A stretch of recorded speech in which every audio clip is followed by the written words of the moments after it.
In the quiet of the night, when the world sinks into sweet sleep, he made an unexpected decision: to spend the night at his mom's. But this ordinary meeting turns into something more. What happens when an adult son returns to his native walls, and how do old memories intertwine with new feelings? Anya fell in love with Stas at first sight. He disposes to himself from the first minute. The girl also attracted the attention of a young man. Cute communication quickly grew into a date and meetings under the moon. After 5 months, Stas offered Anna to live together. First time Anya was so happy that she did not pay attention to some oddities in the behavior of the beloved person. Clearly it began to manifest itself after Stas and Anna got married. It is worth noting that the young couple lived in the apartment of her husband's grandmother, which he inherited. This greatly facilitated life since there was no need to pay for rented housing. Anya worked in a state institution as a specialist in one of the departments. Stas served in the law enforcement agencies. After the birth of her daughter Ekaterina, the woman was on maternity leave for 2 years. "How I envy you," Stas once said. "You stay at home all day, doing your own thing, and I'm lost all day at work. I don't even have time to play on the computer." Anya laughed, thinking her husband was joking. "Yes, I'm already going crazy at home. The baby, laundry, cooking, walking, and so on every day. I can't wait to go back to work. I hope that soon Katushka will already go to kindergarten. And I would love to stay home," he said quietly. One day, returning from work, my husband told me the news. "Anyuta, today I wrote a letter of resignation. I can no longer work there. I spend all day at work, a lot of paperwork. How did you quit?" "Don't worry. A friend asked me to work in security. 24 hours on the job, 3 days at home. It's a dream job." "I don't know," Anya answered uncertainly. "And the salary there, perhaps, less?" "Well, a little less," agreed Stas. "But now you can go back to work." "What do you mean?" "But you yourself did not want to sit with Katusha," he continued. "You'll go back to work, and I'll sit with my daughter. On those days when there will be on duty, I'll ask my mother. She won't say no to us. She'll be happy to play with her granddaughter." "Stas, are you sure? The kindergarten waiting list won't be up for another year. Are you sure you'll be able to cope?" "Don't even doubt it," my husband said confidently. "You know that my mother from early childhood taught me to be independent. She herself said that I cooked deliciously and the apartment cleaned to a solid 5. For a week, Anna doubted her husband's proposal, but he was able to convince her of the rationality of this decision. Since that time, life in the family has changed dramatically, as it turned out later not for the better. Anna did not even think that it would be so difficult to enter the working rut. A lot of things had time to change, so she had to get into the essence of the process almost from scratch. For the first few months, she stayed at work until late in the evening. She returned in the evening when her daughter was already asleep. Stas really well coped with household chores himself, only occasionally involving his mother-in-law to sit with Katya. The long weekend in May was approaching. Anya was glad because she missed her husband and daughter very much. "It's good that we'll spend so many days together," she said to Stas. At work, finally, everything settled down. "Now we can exhale and go home as we should."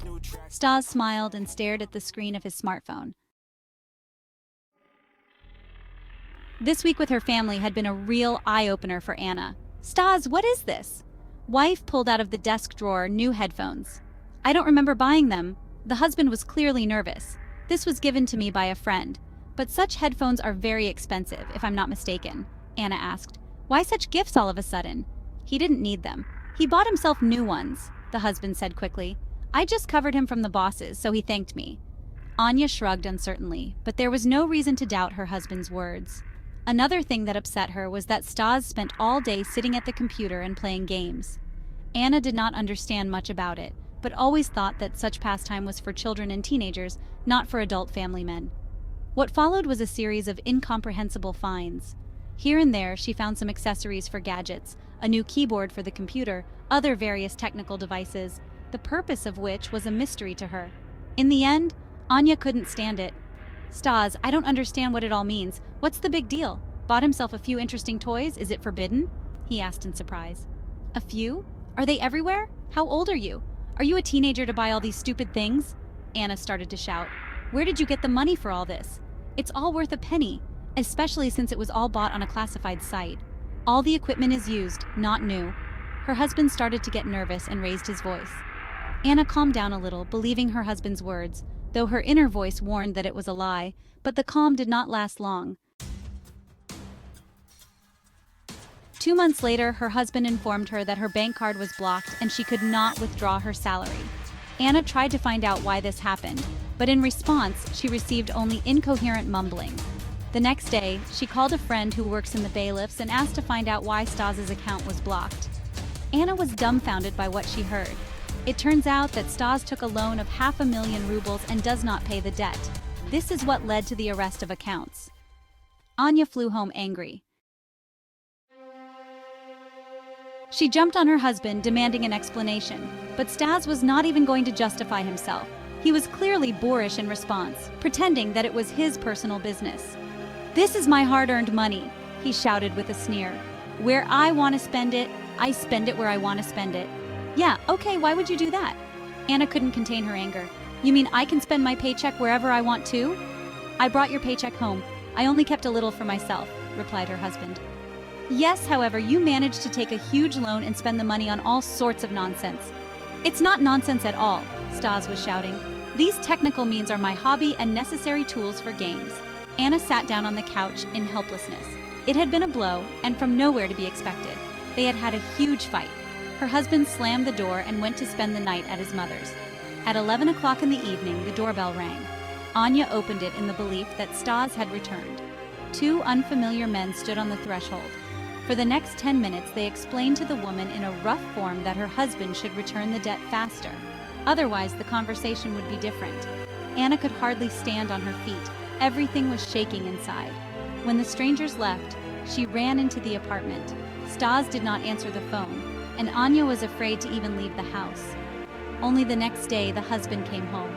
The wife, in a trembling voice, told about the evening guests. "I do not understand why you borrowed so much money. But this is nonsense, isn't it? Did you set us all up for computer toys?" Anna cried and screamed and couldn't stop. Stas wouldn't stop and proved his right to do what he wanted. It was a dead end. Anya did not know what to do because now she was afraid to leave her daughter with her husband. She couldn't trust Stas anymore. She called her parents and asked them to take Katusha for a couple of weeks to their village. During this time, the woman hoped to at least somehow solve the problems that had arisen. Once again, she decided to talk to her husband. Anya tried to tell him that the financial situation in the family was catastrophic and that he was to blame. "I don't know what you were thinking when you went into debt," she said. "Honestly, I don't want to know. Either you go on living the life you want without us, or you use your head. I'll only help you if I know it makes sense. Don't give me ultimatums, okay?" The husband freaked out. Anya pretended not to hear Stas's nervous outbursts and continued. "If you want to return to normal life, then change your job to one that will allow you to pay off your debts," said Anya, "and stay away from the computer. I hate to admit it, but you're addicted. What's happening is not normal." Anna couldn't hold back her tears any longer. She didn't understand how she couldn't see what her husband was doing. A week passed. Stas was clearly not going to change anything. He continued to go to work and the rest of the time sat in front of the computer. This continued until one day Stas came home from work with a pissed-off look on his face. The husband flew into the apartment all dirty, in a torn jacket. Anna was very frightened and was going to call the police immediately, but her husband forbade it. "I myself am to blame," he said, "and according to the law and in conscience, I need to return the money I borrowed, and to the bank too." Relations in the family were strained to the limit, but Anya decided not to cut off her shoulders and not to make rash decisions. Stas quit his job as a security guard and went to the north on a rotational basis. He hadn't been home for 5 months. He rarely called to talk to Katusha and sent a small amount of money. According to him, he spent the rest on paying off his debts. When Stas returned, he said that he believes that Anya betrayed him in a difficult situation. "You did not support me then," he said. "For me, this is akin to betrayal. It was a very difficult situation, and you behaved like that. I think it's better for us to get a divorce. I almost paid off my debts. I'll help Katusha with money." Anna was dumbfounded. The woman did not understand the accusations of the spouse. After all, she was next to... What betrayal is he talking about? They divorced. Anya and her daughter moved to her parents in the village. It became more difficult to get to work, but there was no other way out. Who is more to blame for the fact that the family no longer exists? Probably this question will remain open. Now Anya and Stas will go their separate ways. Whose path will be happier, time will show.